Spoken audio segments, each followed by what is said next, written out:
இந்தியாவிலே தமிழ்நாடு தான் தனிக்காட்டு ராஜா என்பது போல நாம் பெற்றுள்ள 11.19 விழுக்காடு இரட்டை இலக்க பொருளாதார வளர்ச்சி. எந்த துறை எடுத்துக்கிட்டாலும் சாதனைகள். ஒன்றிய அரசு வெளியிடக்கூடிய தரவரிசை எல்லாத்திலையும் நம்பர் 1 ரேங்க் நம்ம தான். நெஞ்சை நிமிர்த்தி காலை தூக்கி நடக்கிற மாதிரி தமிழ்நாடு இன்றைக்கு முன்னேறிக்கிட்டு இருக்கு. நான் கேட்குறேன், இதில் 5% அதிமுக ஆட்சி காலத்தில் நடந்ததா? அவங்களால சொல்ல முடியுமா? இது என்னுடைய ஓப்பன் சேலஞ்ச். தைரியம் இருந்தால் சொல்லுங்க, 5% சொல்லுங்க. 10 ஆண்டு அதிமுக ஆட்சியில பாழ் போன தமிழ்நாடு திராவிட மாடலுடைய 4 ஆண்டுல துள்ளி குதிச்சு இன்னைக்கு எழுந்திருக்கு. இன்னைக்கு எப்போதும் ஏறுமுகம்தான். திராவிட முன்னேற்ற கழகம் ஆட்சிக்கு வந்து சுமார் 5 ஆண்டுகள் நிறைவு பெற இருக்கின்றது. 4.25 ஆண்டு ஆகிவிட்டது. என்ன ஒரு 3 மாதம் தான் இருக்குது, 3 அமாவாசை தான் இருக்குது. திமுக ஆட்சி அகற்றப்படுவது இருக்கு. இப்பொழுது சேலஞ்சு விடுறார்.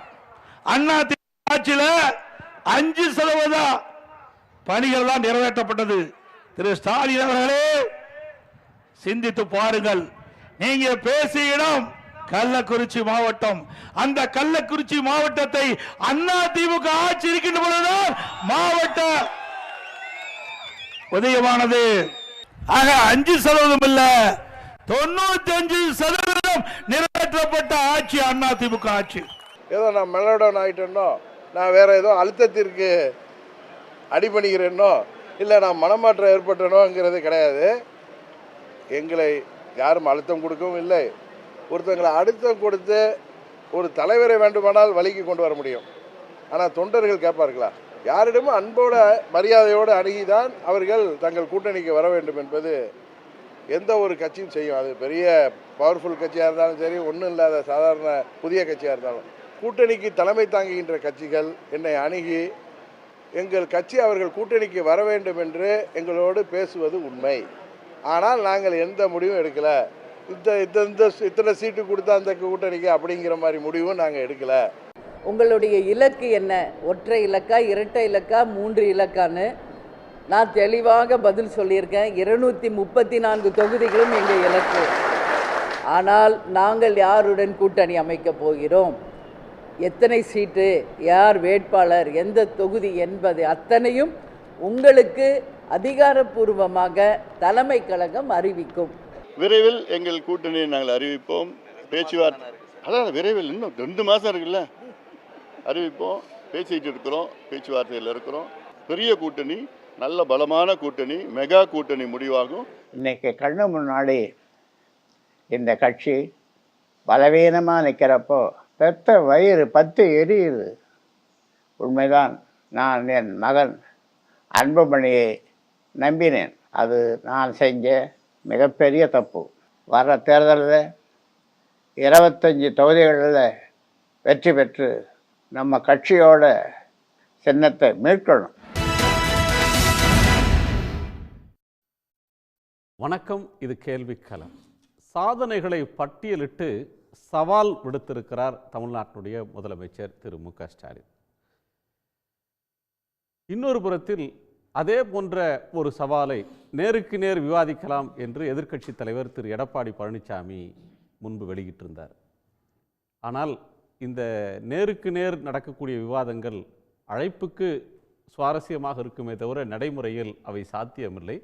அமெரிக்காவில் அதிபர் தேர்தலை போல தமிழ்நாட்டினுடைய, இந்தியாவின் அரசியல் கட்சிகளுடைய தேர்தல்கள் நடப்பது இல்லை. ஆனால் அவர்கள் முன்வைக்கக்கூடிய கருத்துக்களை நாம் விவாதிக்கலாம். திமுக ஆட்சியில் நடந்த சாதனைகளில் 5% அதிமுக ஆட்சியில் நடந்ததா? தமிழ்நாடு ஏறு நடை போடுகிறது என்று முதலமைச்சர் ஸ்டாலின் அவர்கள் சொல்கிறார்கள்.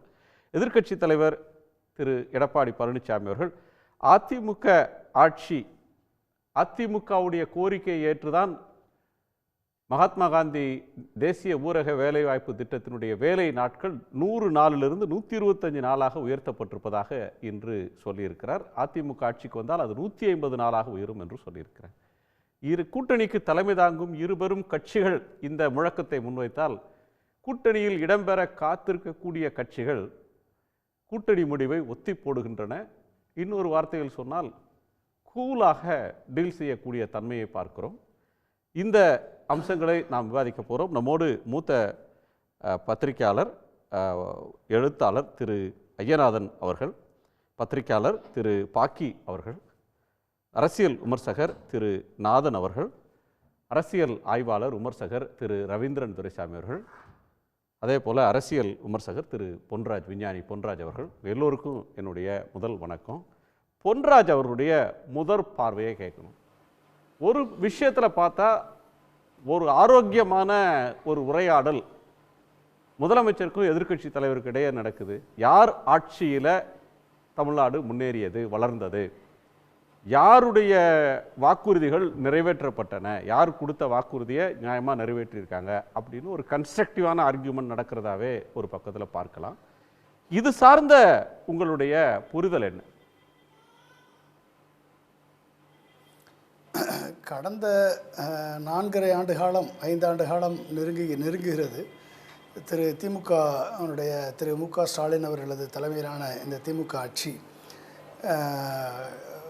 திரு எடப்பாடி கே. பழனிசாமி அவர்களது ஆட்சியும் திரு மு.க. ஸ்டாலின் அவர்கள் ஆட்சியும் கம்பேர் பண்ணி பார்த்தா எந்த ஆட்சி ஸ்கோர் பண்ணுது அப்படின்னு பார்க்குறப்ப அதுக்கு நமக்கு எக்கனாமிக் மெட்ரிக்ஸ் வந்து அடிப்படையாக, வளர்ச்சி குறியீடு அடிப்படையாக இருக்கிறது.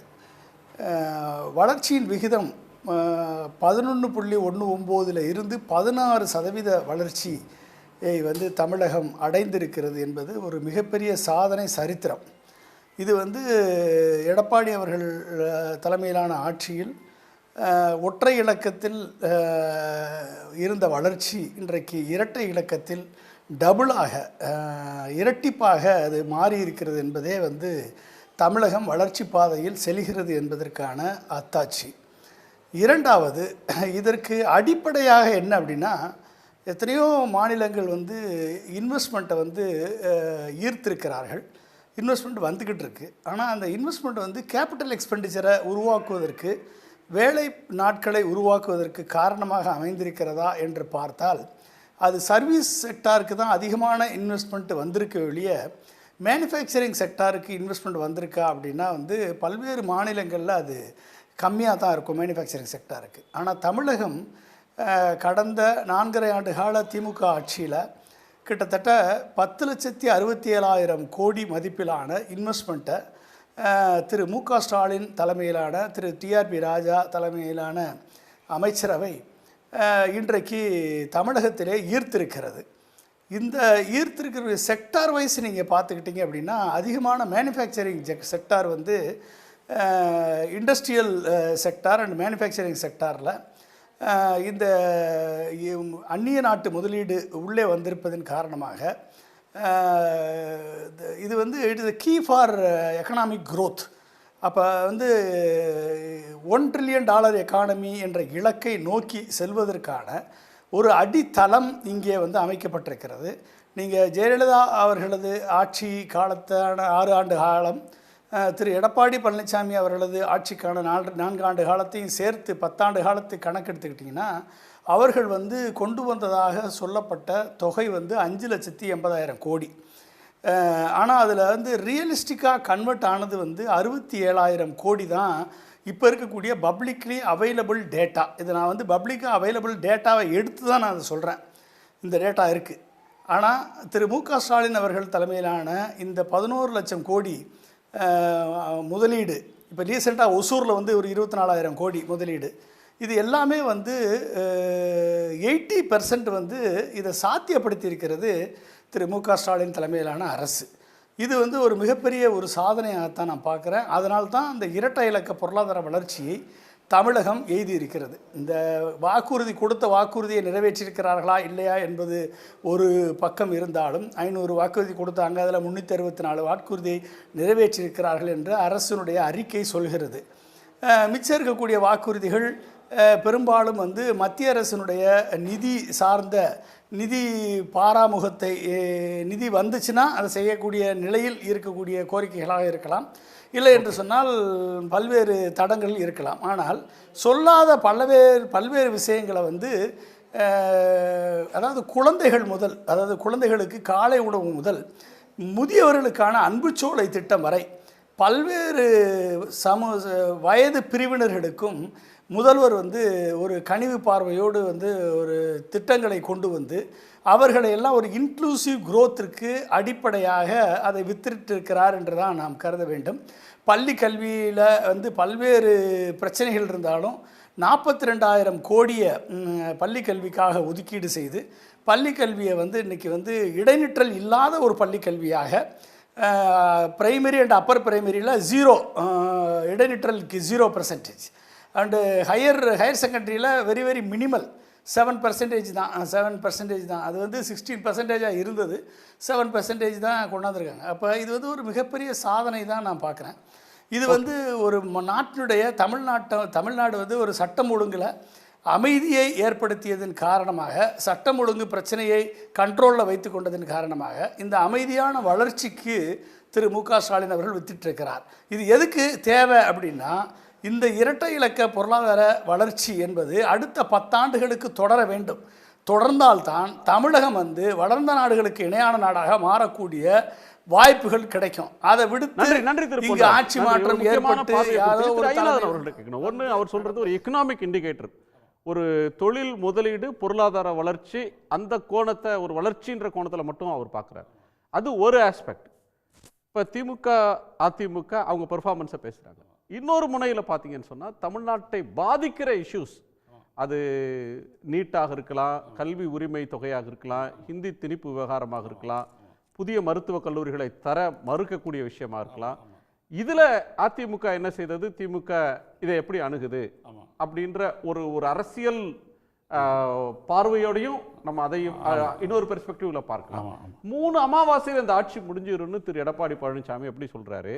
5% கூட ஏடிஎம்கே கவர்மெண்ட்ல நாங்க பண்ண அளவுக்கு பண்ணாங்களான்னு முதலமைச்சர் எப்படி கேட்கிறார்? இல்லை, ஒரு பரப்புரையின் மூலமா ஒரு நரேட்டிவை உருவாக்குவதன் மூலமா தேர்தலுடைய முடிவுகளை வந்துட்டு நிறைவேற்றி விடலாம் அப்படின்னு நினைக்கக்கூடிய எல்லா ஸ்ட்ராட்டஜிக் பாலிடிக்ஸ் அதெல்லாம் வந்துட்டு அடிபட போகிறது 26 எல்லாரும் பார்க்க தான் போகிறாங்க.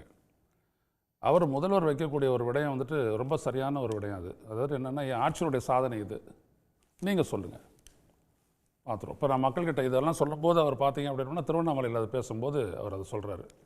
சொல்லும்போதே எவ்வளோ திட்டம் அப்படின்னு சொல்லிட்டு அவர் நீண்ட நெடிய பேச்சது.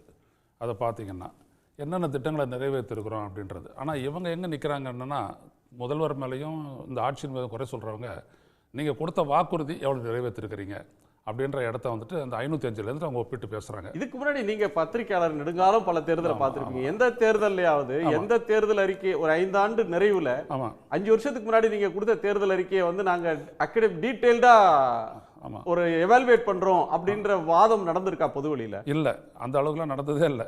இவ்வளோ தூரம் எல்லாம் மறந்துடுவாங்க. ஏதோ ஒரு இமோஷனல் இஷ்யூ வரும், அதில் பேசிட்டு போவாங்க, மறந்துடுவாங்க. இப்போ கூட நம்மளுடைய ஊடகங்களை எடுத்துங்க, இப்போ இவங்க குற்றச்சாட்டுகளை வந்துட்டு எடுத்து வச்சு விவாதிக்கிறாங்களே ஒழிய, இதே காலகட்டத்தில் 2011 to 2021 என்ன நடமைன்றதை ஒப்பிட்டு விவாதிக்கிறவங்களே இல்லை. எக்ஸப்ட் திரு பொன்ராஜ் அவர்கள் மட்டும்தான் அந்த காவல் நிலைய மரணங்களின் போது அவர் எடுத்து வச்சார்.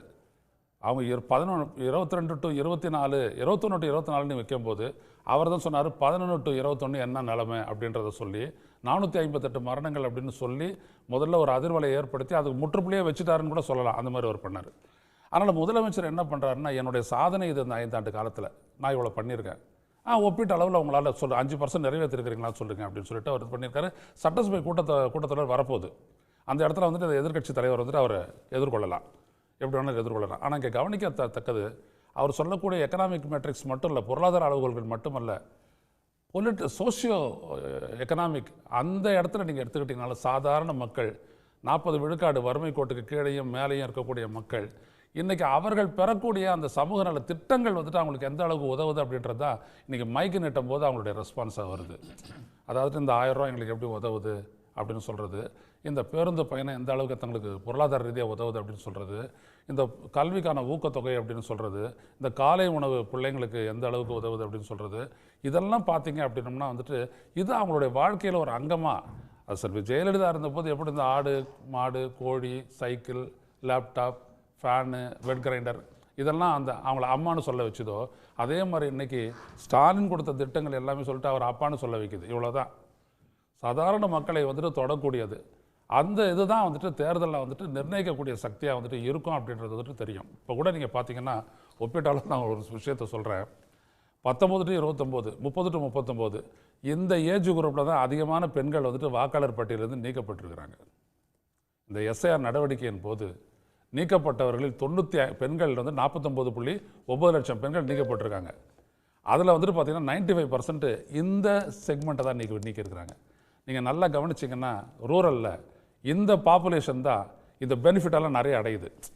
நீங்கள் ஒப்பிட்டு பார்க்கும்போது தெரியும். அப்போ இந்த ஆட்சியினுடைய சாதனை அப்படின்றத முன் வச்சு தான் இவர் அரசியலுக்கு தேர்தலை சந்திப்பார். அதுல ஒரு சதி இருக்கிறதா நினைக்கிறீங்களா? நிச்சயமா ஸ்பெசிபிக் டிசைன் இருக்குன்றீங்க. ஆமா சதி இல்லாத எதுவுமே இல்லை. இல்லாட்டி நம்ம வந்துட்டு இப்போ அப்ளிகேஷன் கொடுத்ததுக்கப்புறம் விளக்கம் கேட்டு ஒரு நோட்டீஸ் வர்றதெல்லாம் வந்துட்டு உலகத்தில் இல்லாத ஒரு விஷயம். நீ வந்துட்டு சிட்டிசன்ஷிப்பை ப்ரூவ் பண்ணு அப்படின்னு சொல்லி இன்னைக்கு கேள்வி கேட்டிருக்கிறாங்க கொடுத்ததை. அதெல்லாம் நீங்க பார்க்குற பல்வேறுபட்ட இடங்கள் அப்ளிகேஷன் கொடுக்குறீங்க, எஸ்ஐஆர்ல உங்க பேர் பட்டியல்ல பேர் இருக்கு, நீங்க அதை ஃபில் அப் பண்ணி கொடுங்கன்னு அவங்களே விண்ணப்பத்தை கொடுக்குறாங்க. திருப்பி கொடுத்த பிறகு அதுல குறை இருக்குன்னு சொல்றாங்க. ஆமா, அதான் சொல்ல வரேன். ஒரு முகவரியில் ஒருத்தர் இருக்கிறாருன்னா ரைட்டு, அவ்வளவுதான். மற்றபடி எதையுமே பார்க்க வேண்டிய வேலை அவங்களுக்கு கிடையவே கிடையாது. முதல்ல வந்துட்டு ஒரு ஃபார்மை கொடுக்குறதே வந்துட்டு கடந்த முறை 2002, 2007 நடந்ததே கிடையாது. இப்போ இவங்க செய்கிறாங்க. செஞ்சுட்ட உடனே பாருங்கன்னா 10 லட்சம் பேருக்கு மறுபடியும் நோட்டீஸை கொடுக்குறாங்க. நீங்கள் என்னன்றது நிரூபிங்க. அப்போ அவங்க பொல்லையா யார் ஓட்டு போட்டது? பெண்களை வந்து குறி வைக்கிறாங்க. 19 to 29, 29 to 30, 40 வயதுக்கு கீழே இருக்கக்கூடிய பெண்களை நீக்குறாங்க. ஆமா, அதில் குறிப்பாக பாருங்க 2 செக்மெண்ட்டை வந்துட்டு குறிப்பிட்டு காட்டுறாங்க. ஒன்று வந்துட்டு சென்னை, செங்கல்பட்டு, காஞ்சிபுரம், திருவள்ளூர் வடக்கு. ஆமா, அடுத்தபடியாக காவிரி டெல்டாவில் இருக்கக்கூடிய திருவாரூர், வேதாரண்யம், எந்தாண்ட பக்கம் பார்த்தீங்கன்னா திருவாரூர், வேதாரண்யம், நாகப்பட்டினம், இந்த மாதிரி இடங்களில் வந்துட்டு குறி வைக்கிறாங்க. இது எல்லாம் பார்த்தீங்கன்னா விவசாய பூமி. நீங்கள் அந்த காவிரி டெல்டான்ற அதில் 38 சட்டப்பேரவை தொகுதி, அதில் வந்துட்டு பார்த்தீங்கன்னா 34 திமுக வென்ற இடம். அந்த இடத்துல தான் அந்த காலங்காத்தால் புறப்பட்டு வேலைக்கு போயிட்டு வர்றது அந்த மாதிரி பெண்கள் நிறைய அவங்க தான் இந்த பெனிஃபிஷியரி. இந்த 1,30,00,000 பேர் பெனிஃபிஷியரி நீங்கள் காட்டுறீங்களே, அந்த பெனிஃபிஷியரி தான். இப்போ கவனிக்க வேண்டிய ஒரு விடயம் என்னன்னா, இதெல்லாம் வந்துட்டு எவ்வாறு குறி வச்சு நீக்கப்பட்டது அப்படின்னா ஒரு ரேண்டமாக அடிச்சிருக்கிறாங்க. சிலர்லாம் அப்ளிகேஷன் கொடுக்கல, பேர் இருக்குது, ஆனால் இப்படி வரும் அப்படின்றது நமக்கு தெரிய வந்துருச்சு. அது சில பேர் சொல்றதை பார்க்கணும். நான் வந்து என் வீட்டுக்கு அவங்க ஃபார்மும் கொடுக்கல, நான் எழுதியும் கொடுக்கல, ஆனால் என் பேர் இருக்கு 2 இடத்துல என் பேர் இருக்குன்னு சொல்றவங்க கூட அப்படி இருக்குன்னு சொன்னாங்க. தேர்தல் ஆணையத்தினுடைய உள் செய்தி என்னன்னா, அப்படிலாம் வந்துடும், நீங்க வேணா பாருங்களேன் அப்படின்றாங்க. ஏன்னா 3 நாள்ல வந்துட்டு எல்லா டேட்டாவும் ஏற்றி உடனே வந்துட்டு கொண்டாந்துட முடியாது ஒரு வரைவு வாக்காளர் பட்டியல். இது அது ஒரு பக்கம் போயிட்டு இருக்கு. பயனடைந்தவர்களுடைய வாக்குகளை திட்டமிட்டு நீக்கிற ஒரு சிஸ்டமேட்டிக்கான அட்டப் நடக்குதுங்களா? நான் ஸ்பெசிபிக்கா ஒன்று கேட்கிறேன் சார். ஆமா, 3 மாசத்துல 3 அமாவாசையில இந்த ஆட்சி போயிடும் திரு பழனிசாமி அவர்கள் சொல்றாரு. எதிர்க்கட்சி தலைவர் நம்பிக்கை ஊட்டுவதற்காக அதை பேசலாம். ஆமா, ஆனா அதுக்கு லாஜிக் என்ன வைக்கிறாரு? கணக்கு இருக்குது, லாஜிக் இருக்காது. லாஜிக் இருந்ததுன்னா மக்களுக்கு நீ என்ன பண்ணல அப்படின்றதான் தேர்தல் முடிவாக இருக்கும் அப்படின்றத வந்துட்டு எடப்பாடி பழனிசாமி சொல்லல. அவரும் பாஜகவோட கூட்டணி சேர்ந்தவருடைய நோக்கம் என்னன்னா, அமித்ஷா ஜெயிச்சு கொடுத்துருவாரு. அந்த இடத்துல தான் அவங்க வராங்க. EVM இருக்குது, தேர்தல் ஆணையம் இருக்குது, SIR இருக்குது. இதுதான் முக்கியம்.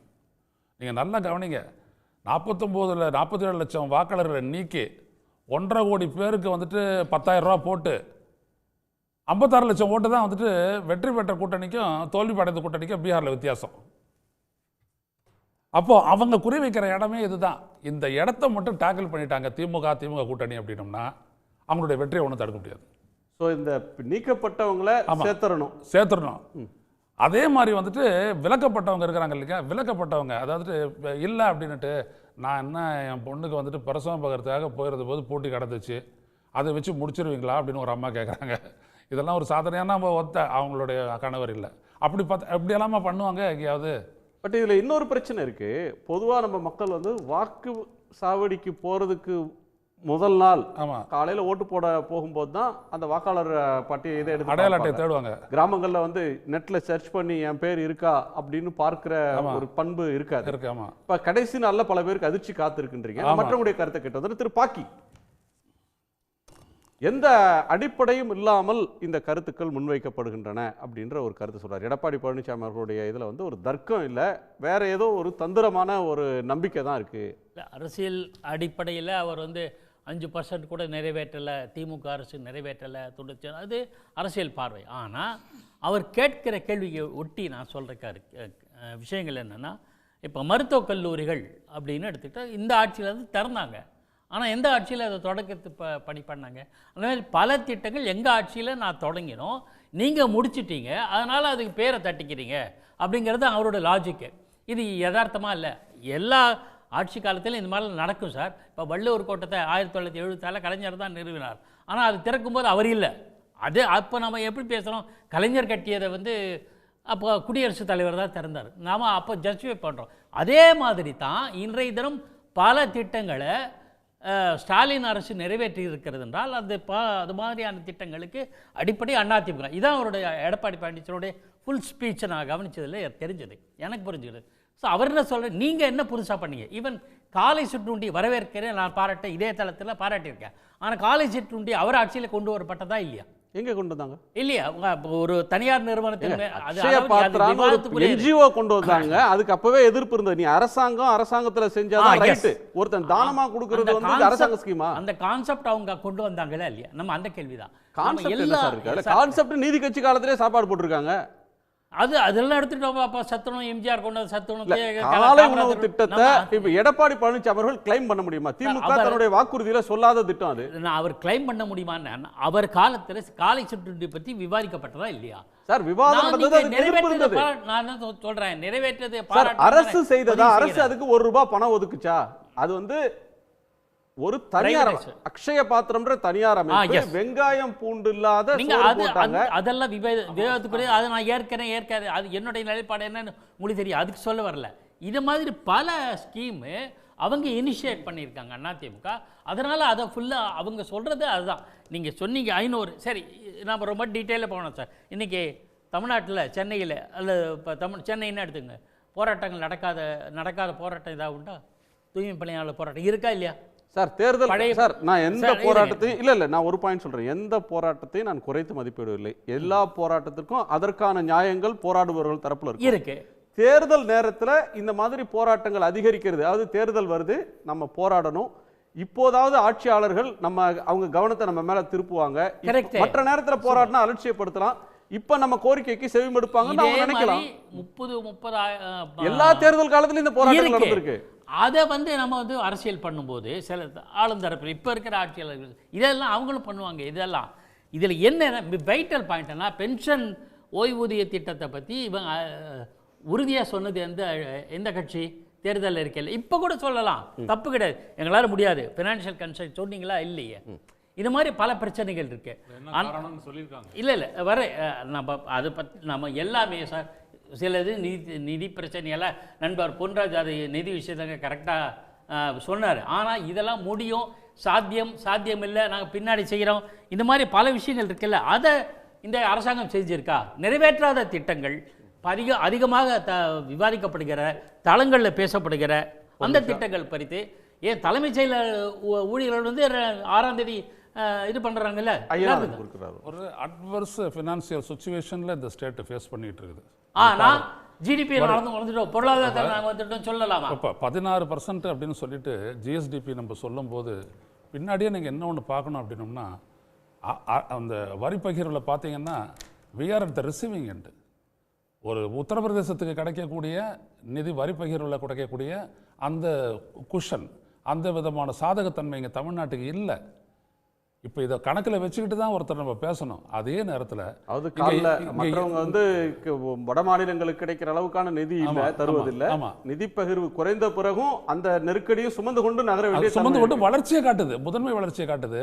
ஒரு 11,000 கோடி வந்துட்டு பீகார் பெறுது வெள்ள நிவாரணம் அப்படின்ட்டு, 10 பைசா பெறல தமிழ்நாடு. ஆனால் இங்கே வட மாவட்டங்கள் 4 பாதிக்கப்பட்டது, தென் மாவட்டங்களில் 3 பாதிக்கப்பட்டுச்சு. கடுமையான பாதிப்பு.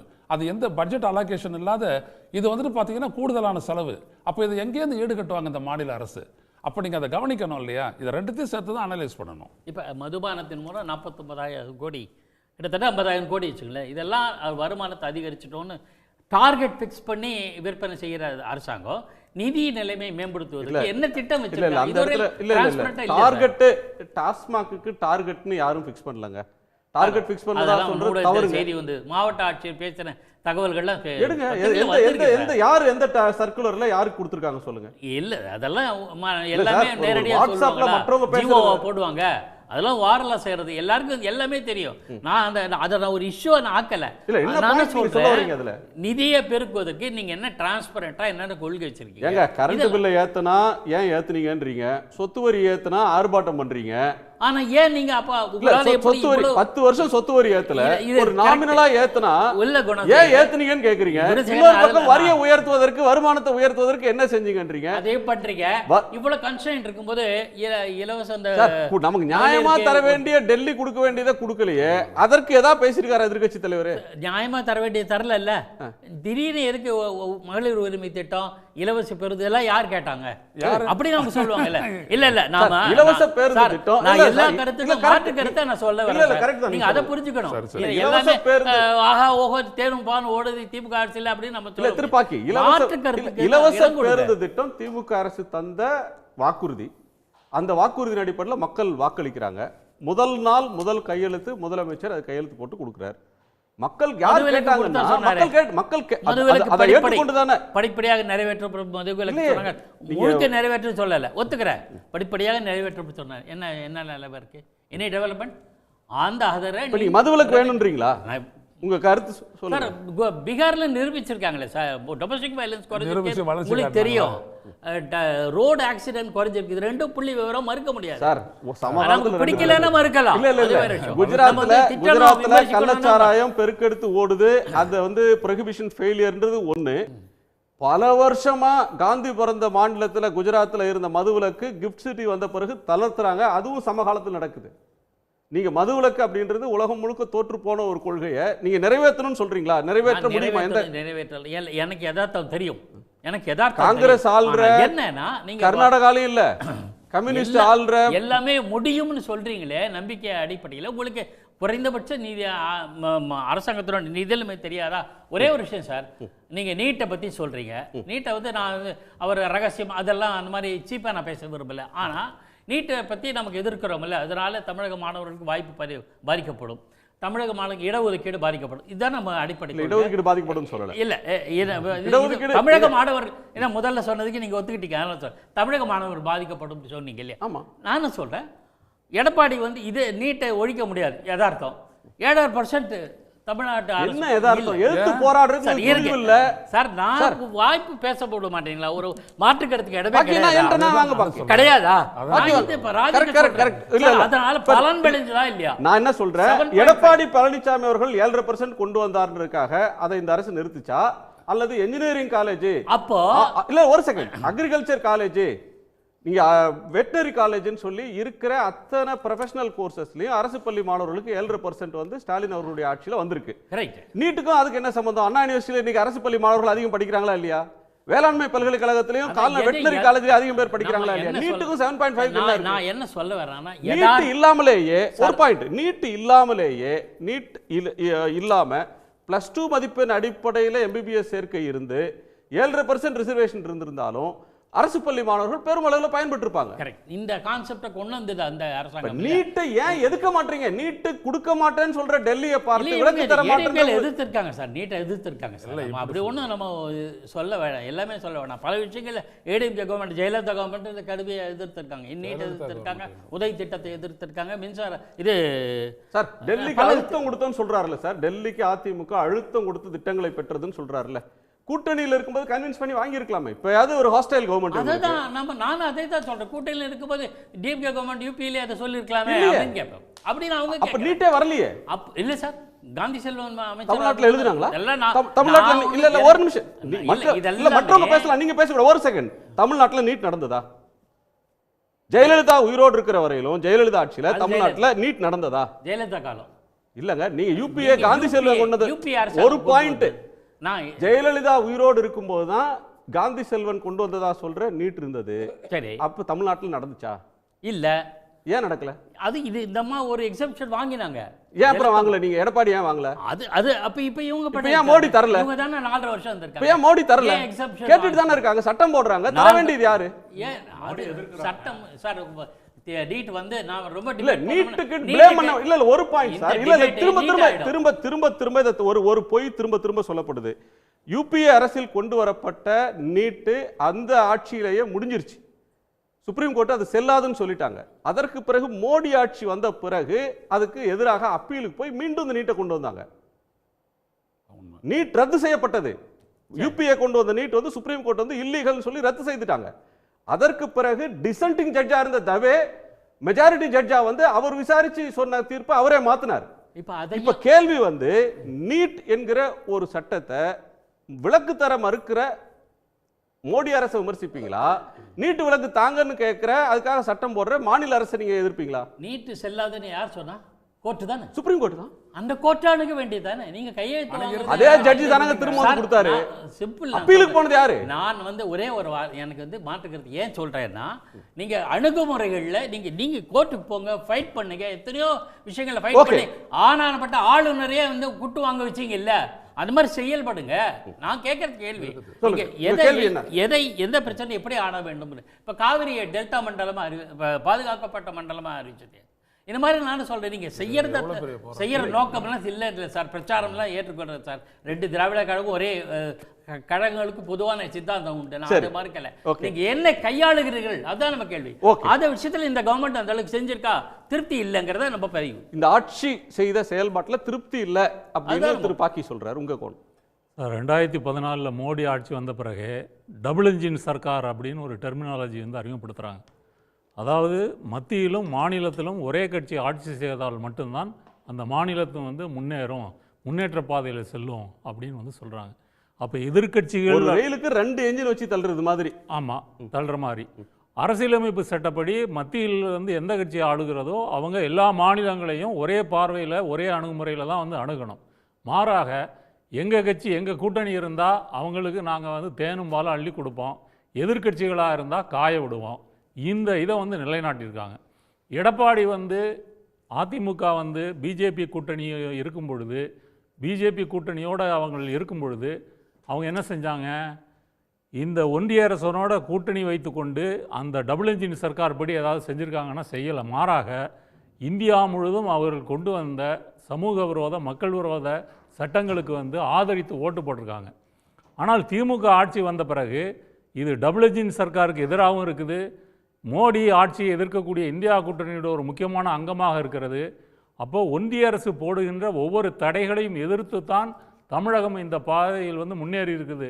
இந்த பாயிண்ட்டை ஒப்பிட்டு பார்த்தீங்கன்னா எடப்பாடி ஆட்சிக்கும் ஸ்டாலின் ஆட்சிக்கும் மலைக்கும் மடுவுக்குமான ஒரு வேறுபாடை வந்து பார்க்க முடியும்.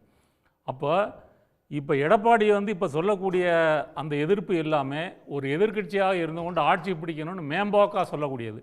ஸ்டாலின் சவால் விட்டது போல அவரால் வந்து என்ன செஞ்சோம் அப்படின்னு வந்து அவரால் வந்து சொல்ல முடியாது. இப்படி இருக்கும்போது இந்த கடந்த 5 ஆண்டுகளாக பாஜக வந்து இங்கே நிதி கொடுக்கல அப்படின்றது மட்டும் இல்லை, அரசியல் ரீதியாக மாநிலத்தினுடைய அதிகாரத்தை ஒவ்வொன்றாக பறிச்சுக்கிட்டு இருக்கிறாங்க. இதெல்லாம் பறித்து கொண்டு இருக்கும்போது அதை எதிர்த்து குரல் கொடுக்காம எடப்பாடி வந்து என்டிஏ கூட்டணியில் வந்து அங்கம் வகிக்கிறார். ஆக மாநில சுயாட்சியை ஒடுக்குகின்ற ஒரு காரியத்துக்கு வந்து எடப்பாடி துணை போகிறாரு. துணை போயிட்டு அவர் சாதனைன்னு பேசுறதுக்கு வந்து ஒன்றுமே இல்லை.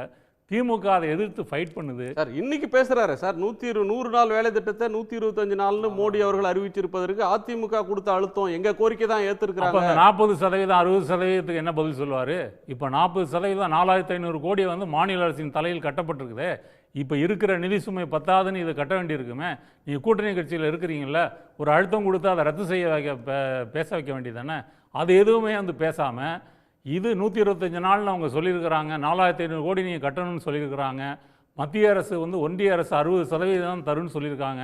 இதையெல்லாம் எதிர்த்து கேட்காமல், இதையெல்லாம் தட்டி கேட்காமல் அவர் கூட்டணி தர்மம் அப்படின்ற முறையில் வந்து ஒத்து போகிறாரு.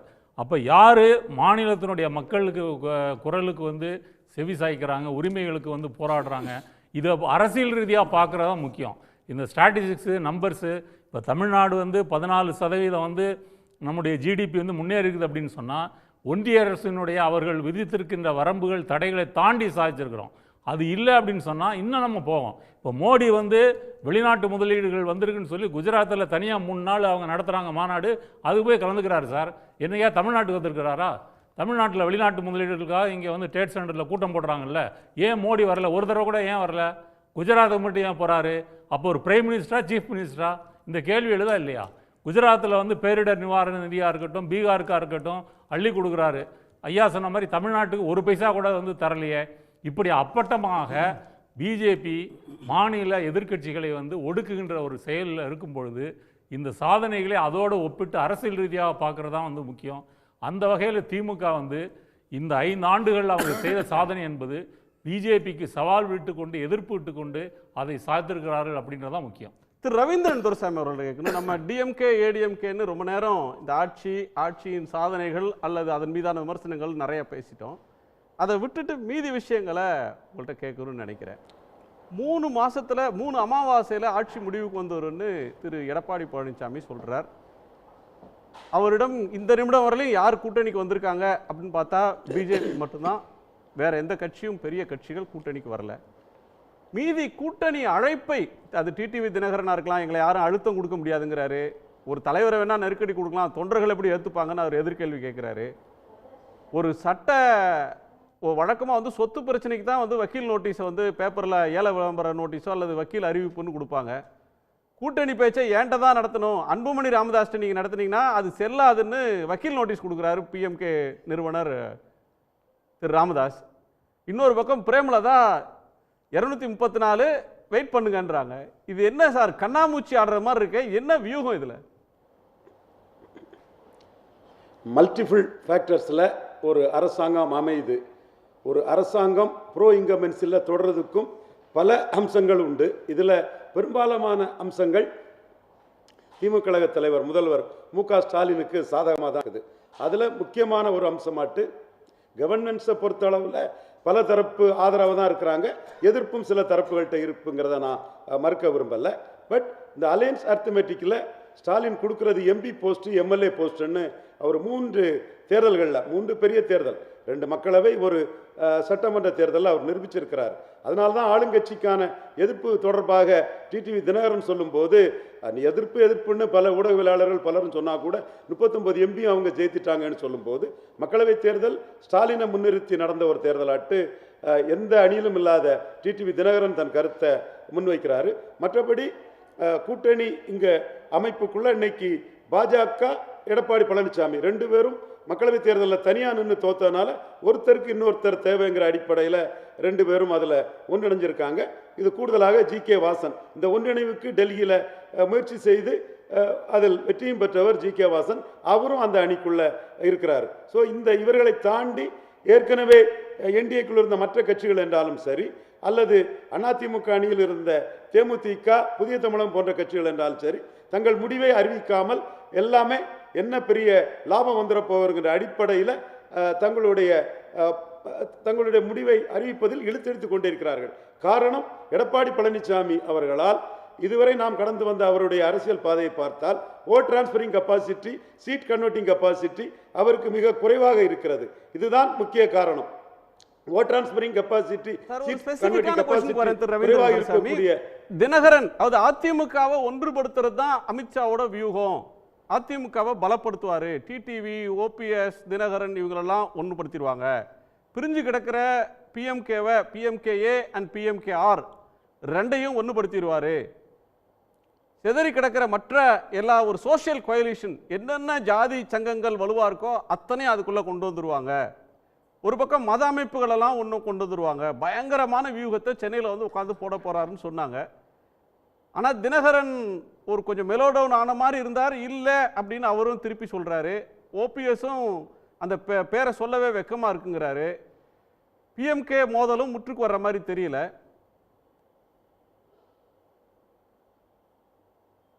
அதாவது அரசியல் கட்சிகள், அரசியல் தலைவர்கள் தங்களுக்கு என்ன லாபம்னு தான் பார்ப்பாங்க. ஏற்கனவே 2024 அமித்ஷா அங்கே வரத்தான் செய்தார்.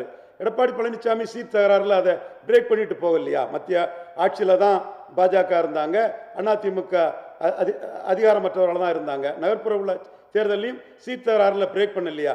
ஸோ யாரும் யாரோட பலமேல் மிடுக்கத்தில் யாரையும் பணி வைக்க முடியாது. அதைத்தான் டிடிவி தினகரனும் இன்னும் சொல்கிறார். நமக்கு என்ன லாபம், நமக்கு என்ன சீட்டு, நமக்கு இது ஒர்க் அவுட் ஆகுமா? இதில் பலரும் தங்களுடைய லாப நஷ்ட கணக்கை பார்த்து தான் இந்த கூட்டணி முடிவு எடுக்கிறாங்க. அந்த வகையில் எடப்பாடி பழனிசாமியோட இந்த அரசியல் நகர்வுகள் வந்து அவருக்குள்ள ஈர்ப்பு சக்தியும் அவருக்குள்ள ஓட் டிரான்ஸ்ஃபரிங் கெப்பாசிட்டியும் கடந்த கால வரலாற்றை பார்க்கும்போது அவர் தலைமையேற்ற பிறகு அதிமுக பலகீனம் அடைஞ்சிருக்கு. அவங்க வாக்கு வலிமை வந்து மிகவும் சரிஞ்சிருக்குது.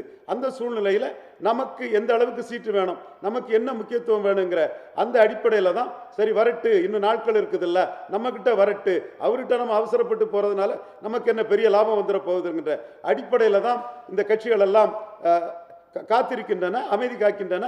அவசரப்படலை. அவசரப்பட்டால் நம்ம அவசரப்பட்டு கூட்டணிக்கு போகலைன்னா நமக்கு ஏதாவது பெரிய நஷ்டம் வந்துருங்கிற எண்ணம் இருந்ததுன்னா அவங்க இந்த மாதிரி பொறுமையாக இருக்க மாட்டாங்க. இன்னும் சொல்ல போனால் இதில் தேமுதிக திமுக ஆப்ஷனை எதிர்பார்க்குறாங்க. மற்ற ஓபிஎஸ் டிடிவி ரெண்டு பேருக்குமே திமுக ஆப்ஷன் இருக்குது.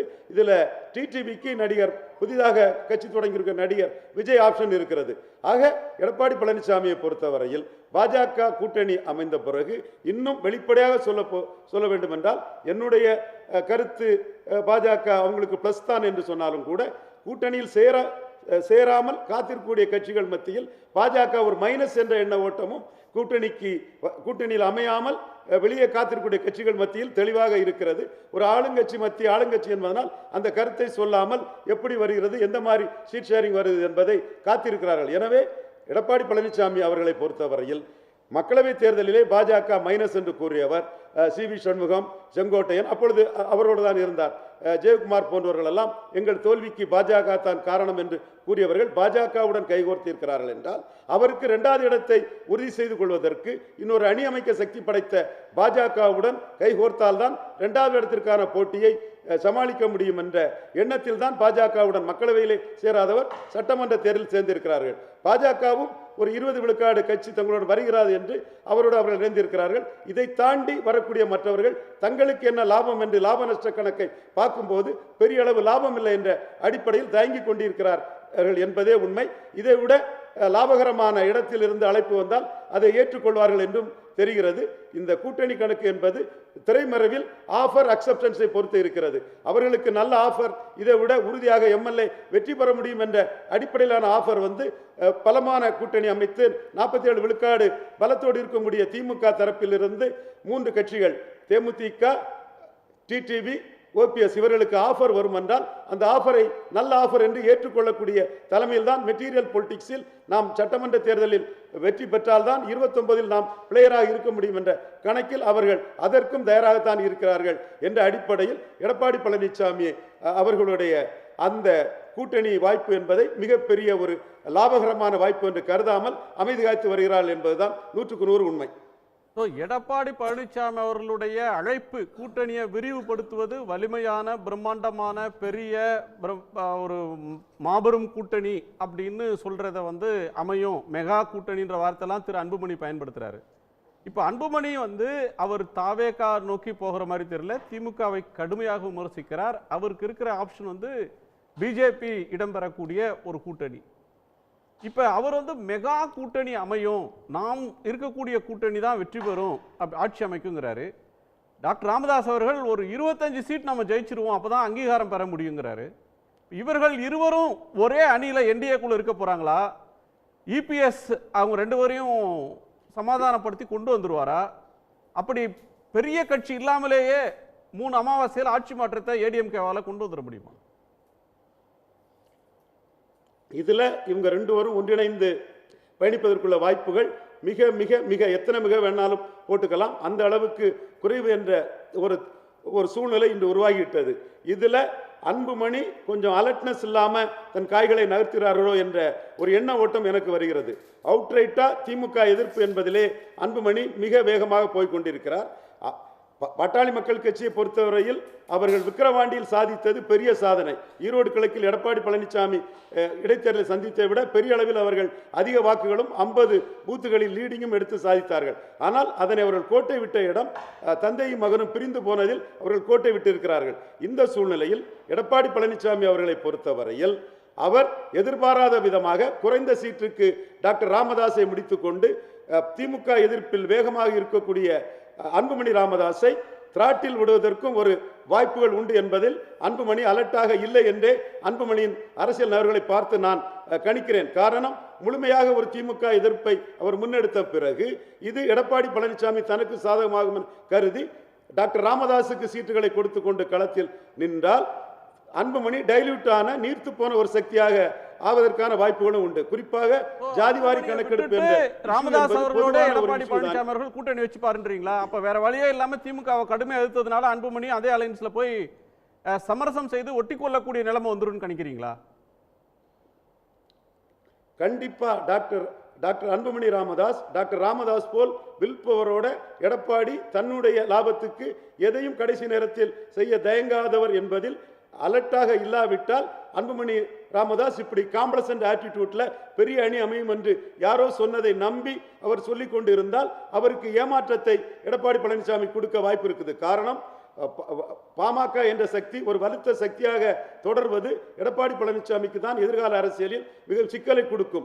அந்த வகையில் இன்று வயது முதிர்ந்த டாக்டர் ராமதாஸை பயன்படுத்தி கொண்டு அன்புமணியை தனியே விட்டுவிட்டால் தன்னுடைய அரசியல் பலம் என்பது எதிர்காலத்தில் மிகவும் வலிமையாக இருக்கும் என்று எடப்பாடி பழனிசாமி கணக்கு போடுவதற்கும் வாய்ப்புகள் உண்டு. One must be very alert in politics என்பதற்கிணங்க அன்புமணி எடப்பாடி பழனிசாமியிடம் அலர்ட்டாக இருந்து காய் நகர்த்தினால்தான் அவரால் ஏமாற்றத்தை தவிர்க்க முடியும். அல்லது take it or leave it ஆஃபரை அன்புமணிக்கு கொடுக்கக்கூடிய ஒரு சூழ்நிலையை எடப்பாடி பழனிசாமி உருவாக்குவதிலும் சமர்த்தர். மேலும் எடப்பாடி பழனிசாமி அவர்களை பொறுத்தவரையில் அந்த பகுதியில் தான் அவர் தமிழகத்தில் அவருக்கு குறிப்பிடத்தக்க வலுவான ஒரு செல்வாக்கு இருக்கிறது.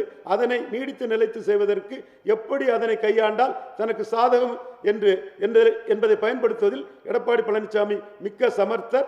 இதில் அலர்ட்டாக இருக்க வேண்டியது அன்புமணி அவர்கள்தான். அவர் யாரோ சொல்வதை நம்பி பெரிய கூட்டணி வரும் என்றெல்லாம் சொன்னால் அந்த பெரிய கூட்டணி வருவதற்கு முன் இவருக்கு என்ன இடம், இவரை அவர்கள் எப்படி டீல் பண்ண போகிறார்கள், இவர் பலத்தை எப்படி அவர்கள் மதிக்க போகிறார் என்பதில் கவனக்குறைவாக இருந்தால் ஆபத்து டாக்டர் அன்புமணி ராமதாஸ் தான் இருக்கிறது. திரு ஐயநாதன், நம்ம பேசிட்டு இருக்கும்போதே அமமுக சார்பில் முசிறிக்கு வேட்பாளரே அறிவிச்சார் டிடிவி தினகரன். ஒரு பக்கம் அன்புமணி மெகா கூட்டணி வரும்னு ஹிண்ட் பண்ணிட்டு இருக்கிறாரு. அதே மாதிரியான ஒரு எதிர்பார்ப்பு திரு எடப்பாடி பழனிசாமி அவர்களுக்கு இருக்கு. அந்த கூட்டணியில் இடம்பெறுவார்னு கருதுற திரு டிடிவி வேட்பாளர்களை அறிவிச்சிட்டு போறாரு. 29ஆம் தேதி 31ஆம் தேதி இதெல்லாம் இருக்கு டெல்லி கணக்கில். அந்த கணக்குக்கு பிறகு இப்போ சிபிஐ வந்துட்டு விசாரணைக்கு கூப்பிட்டுருக்காங்க. கூப்பிட்டு பேசுகிறதுக்கு பிற்பாடு தான் கூட்டணி வந்துட்டு இறுதி முடிவு ஆகும். ஸோ அதனால தான் பொங்கல் வரைக்கும் அப்படின்னு சொல்லிட்டு இருக்கிறாங்க. இப்போ பார்த்தீங்கன்னா முன்னாடி கிறிஸ்மஸ் இருந்தது, இப்போ பொங்கல் வந்துருக்குது. ஸோ அது வரைக்கும். ஆனால் திரு ரவீந்திரன் துரைசாமி சொல்லக்கூடிய ஒரு கருத்து ரொம்ப முக்கியம். இவர் தீவிர திமுக எதிர்ப்பில் இருக்கிறதுனால கட்டாயம் நம்மளை விட்டால் இவருக்கு வேறு ஆப்ஷன் இல்லை அப்படின்னு வரும்போது எடப்பாடி பழனிசாமி அன்புமணி ராமதாஸுக்கு என்ன கொடுப்பாரு? ஆபத்தான ஒரு இடம். அப்போது அதே நேரத்தில் பார்த்தீங்க அப்படின்னம்னா கிரவுண்ட் லெவலில் வந்துட்டு ஏற்கனவே ஸ்ட்ராங்காக இருக்கக்கூடிய ஐயா ராமதாஸ் அவருடைய பாட்டாளி மக்கள் கட்சிக்கு அவருக்கு ஆப்ஷன் எல்லாமே ஓப்பனாக இருக்குது. சரிங்க, எதை சூஸ் பண்ணுவார் அப்போது எடப்பாடி பழனிசாமி? மிதமிஞ்சி திமுகவை எதிர்க்கிறது திரு அன்புமணிக்கு எடப்பாடி பழனிசாமியோட பேர வலிமை இழக்க செய்திருந்தீங்க. அவருக்கு டிவிக்கேன்னு ஒரு ஆப்ஷன் இல்லையா? அவர் என்ன எடப்பாடி பழனிசாமி அவர்களோட தான் போகணும்னு இருக்கு அன்புமணி அவர்களுக்கு? டிவிக்கேயோட இவர் அன்புமணி போவார். அவருக்கு இன்னொரு ஆப்ஷன் இல்லையா? இல்லை அவர் பிஜேபி ஆளு. எழுதி வச்சுங்க, அவர் பிஜேபி ஆளு. இல்லாட்டி அவங்க 2 பேருக்குள்ள வந்த முரணே அந்த இடத்துல தானே வருது. இவர் அதிமுக கூட்டணிக்காக வாங்கிட்டாரு, அவர் வந்துட்டு உத்தரவாதம் கொடுத்துட்டாரு பாஜகவுக்கு. அதில் வந்து மோதல் தானே அடிப்படையிலே அவங்க 2 பேருக்கு நடுவில். வேற என்ன மோதல்? ஸோ பாஜக கிளிக்கிற கோட்டை டாக்டர் அன்புமணியால் தாண்ட முடியாது, தாண்டவும் மாட்டார். 29 வரைக்கும் அவங்க ஆட்சியில் இருப்பாங்கல்ல, அது வரைக்கும் தன்னை தற்காத்துக்கணும்ல. ஸோ அதனால் அந்த அரசியல் வந்துட்டு தற்காப்பு அரசியல் அது அப்படி தான் போகும். ஒன்று. ரெண்டாவது என்னென்னா, பொதுவாக பார்த்தீங்க அப்படின்னா சமீப நாட்களில் சட்டம் ஒழுங்குன்னு தமிழ்நாடு அரசுக்கு எதிராக ஒலிச்ச குரல்கள் வந்துட்டு ரொம்ப அப்படியே தாழ்ந்து போயிட்டே இருக்குது கீழே. அது வந்துட்டு இன்றைக்கி வந்துட்டு ஒரு நெரட்டிவாகவே இல்லை அரசியலில். என்ன அதுன்னு பார்த்தீங்க அப்படின்னா, பெண்களுக்கு பாதுகாப்பு இல்லை, அது ஒரு நெரட்டிவா இன்னைக்கு இல்லை. சட்டம் ஒழுங்கு பற்றி எதிர்க்கட்சி தலைவர் கூட கொஞ்சம் குறைவாக பேச ஆரம்பிச்சார். அவர் புதிய வாக்குறுதிகளில் கவனம் செலுத்துறார். பட்டு புடவை, பட்டு வேஷ்டி, ஆமாம் இப்படி போயிட்டார் அவர், வாக்குறுதிக்கு போயிட்டார் அவர். அதுக்கான காரணம் என்ன அப்படின்னீங்கன்னா, எல்லா விதமான இண்டிகேட்டரும் டெல்லியிலேருந்து வரக்கூடிய எல்லா விதமான தரவுகளும் எல்லா விதமான குறிப்புகளும் என்னன்னா தமிழ்நாடு முன்னேற்ற பாதையில் இருக்குது அப்படின்றது ஒன்று. இன்னொன்று முக்கியமான விஷயம் இன்றைக்கி வந்திருக்கிறது, இந்த 2.5 கோடிக்கு குறைவான விலையுள்ள அந்த ஃப்ளாட்டுகளில் விற்பனையில் பார்த்தீங்கன்னா இந்தியா முழுவதும் அது மைனஸில் போகுது கடந்த ஆண்டை விட. தமிழ்நாட்டில் மட்டும் அது 30% அதிகம். 21,000 சொச்சம் யூனிட்ஸ் வந்துட்டு இங்கே விற்றுருக்கு அப்படின்னு சொல்லிட்டு ஒரு ஒரு ஒரு அந்த அதில் இருந்த ஒரு நிறுவனமே வந்துட்டு இன்றைக்கி ஒரு செய்தியை கொடுத்துருக்குறாங்க. இப்போ அது என்ன சொல்லுது அப்படின்னா, சும்மா இங்கே வந்துட்டு நீங்கள் வாய்க்கு வந்தபடி பேசிகிட்டு இருக்காதீங்க சட்டம் ஒழுங்கை பற்றி. ஆனால் அந்த ஹவுசிங் சேல் அப்படின்றது வந்துட்டு பார்த்தீங்கன்னா இங்கே சட்டம் ஒழுங்கு நிலைக்கு அது ஒரு அத்தாட்சி அப்படின்ற மாதிரி இருக்குது. ஓகே, வளர்ச்சிக்கும் ஒரு குறியீடு, வளர்ச்சிக்கும் பாதுகாப்பு. ஓகே, திரு பாக்கி நிறைவு பாருங்க. கூட்டணி அழைப்புகளை வந்து 3 பேர் கூலாக டீல் பண்ணுறதா நீங்கள் சொல்கிறீங்க. நான் அப்படி நினைக்கல. 3 பேரும் சந்தர்ப்பத்துக்காக வெயிட் பண்ணுறீங்க. பையிங் டைம்னு ஆங்கிலத்தை சொல்லுவாங்கல்ல, பதட்டத்தில் இல்லையே அவங்களுக்கு யாரும் பதட்டம் இல்ல. வெயிட் பண்ணியா பாத்துக்கலாம். ஜனவரி பையிங் டைமுக்கும் பதட்டம் இருக்காதே, கூலாக தான் இருப்பாங்க. என்னன்னா இவங்களுக்கு இந்த ராமதாஸ் பொறுத்தவரை அவங்க 2 பேருடைய டிஸ்பியூட்டுக்கு ஒரு எண்டு முடிவு வந்தாகணும். அதுதான் அவங்களுடைய நோக்கம். நண்பர் சொல்ற மாதிரி ராமதாஸ்க்கு ground level reality, ground level பொதுவா குடும்ப சண்டைகள்லாம் வந்து ஒரு சுபம் போட்டு ஒரு கைகுலுக்கி ஒரு அதை வந்து நீரடித்து நீர் விலகாம இதாயிடுமே. அதெல்லாம் கடந்து போனதா ஒரு கட்டத்துல இருந்தது. அதுக்கு பாஜக முயற்சி செய்ததாக நம்ம எல்லாம் பேசியிருக்கோம். இங்கிருந்து சென்னையில இருந்து கார்லாம் எடுத்துட்டு போய் பேசினாங்க. அதெல்லாம் அந்த காலம்லாம் கடந்து போச்சு. இப்ப இவங்கள யாரு நமக்கு விற்கும்? அதாவது பாஜக மட்டும் இல்ல, எல்லா ரெண்டும் ஒரே இடத்துல இருக்கா? ரெண்டுல ஒண்ணுதான்றீங்களா? எல்லா கட்சியுமே எந்த குதிரை ஜெயிக்குமோ அது அந்த குதிரையில தான் பந்தயம் கட்டுவாங்க. அதே தான் எடப்பாடி ஓபிஎஸ் விஷயத்திலையும் நடந்தது. இப்போ ராமதாஸ் இதெல்லாம் வெயிட் பண்ணிட்டு இருக்காங்க. அது ஒரு பக்கம். எது பெரிய பிஎம்கேன்னு பாப்பாங்க. இதுல அநேகமா அன்புமணி நண்பர் சொன்ன மாதிரி, ஐயனார் சொன்ன மாதிரி அது வரதுக்கு வாய்ப்பு இருக்கு. தினகரனுக்கும் ஒரு கம்பல்ஷன் இருக்கு. வேற எங்க போவாரு? தாவேகா பொறுத்தவரையில் இன்னமும் எல்லாருக்கும் ஒரு தயக்கம் இருக்கு. எல்லாருக்கும் அவர் முதலமைச்சர் வேட்பாளர் இல்ல. அவருக்கு இல்ல, நான் இப்ப மற்றவங்களுக்கு வெவ்வேறு பிரச்சனை இருக்கு. டிடிவிக்கு வந்து ஏடிஎம்கே யாருக்கிட்ட இருக்கணும் அப்படின்னு ஒரு பிரச்சனை இருக்கு. அவர் முதலமைச்சர் ஆக போறது இல்லை. டிடிவிக்கு வந்து இந்த தேர்தல் அவர் முதலமைச்சர் ஆகிற தேர்தல் இல்ல. எடப்பாடி பழனிசாமி அவர்களை முதலமைச்சராக விடமாட்டோம் அப்படின்னு ஒரு லைன் அவர் எடுக்கிறார். அதுக்கு எந்த எல்லைக்கும் போவோம்னு எடுக்கிறாரு. நாங்க கடந்த தேர்தல் அப்படித்தான் இருந்தோம்னு ஞாபகம் வச்சுக்கோங்க. கூட்டணி வச்சுப்பாரா? அதான் சொல்றாரு. அந்த ஆப்ஷன் இருக்குன்னு தான் ரவீந்திரன் துரைசாமி. அதுக்கு வாய்ப்பு கிடையாது. அது ஒரு பக்கம். அவங்க சேர்த்துக்க மாட்டாங்க சார். அவங்க ஏற்கனவே சேர்த்துக்க மாட்டாங்க. நான் எப்படி சொல்ல முடியும்? அவங்களும் இவங்களை விமர்சிக்கிறது இல்லை, இவங்களும் அவங்கள விமர்சிக்கிறது இல்லையா கொஞ்ச நாளா? இதுல வந்து தொங்கல் இருக்கிறது தேமுதிக மட்டும் தான். அவங்க இன்னமும் தங்களுடைய நிலைப்பாட்டை இன்னும் சொல்லலை. அநேகமாக அவர்கள் எந்த பக்கம் போவாங்கன்றது இன்னும் சில நாள் தெரிஞ்சு போயிடும். கம்பல்ஷன் ஒருத்தி. ஆனால் இவர்கள் யாருமே திமுக அணிகள் சேருவதற்கான சாத்தியக்கூறு இல்லை. யாரு? தேமுதிகவும் சேராது, தினகரனும் சேர மாட்டாரு, ஓபிஎஸும் சேர மாட்டாரு, பாமக 2 பாமகவும் சேராது. எங்க போவாங்க? அந்த கேள்விதான் 2 நாள் கொஞ்ச நாள் கேட்போம். பொன்ராஜ் என்ன நினைக்கிறாரு? ஒரு அமாவாசைக்குள்ள கிடைச்சாலும் கிடைக்கும். ஓகே, திரு பொன்ராஜ் நிறைவு பார்வை மிக சுருக்கமா.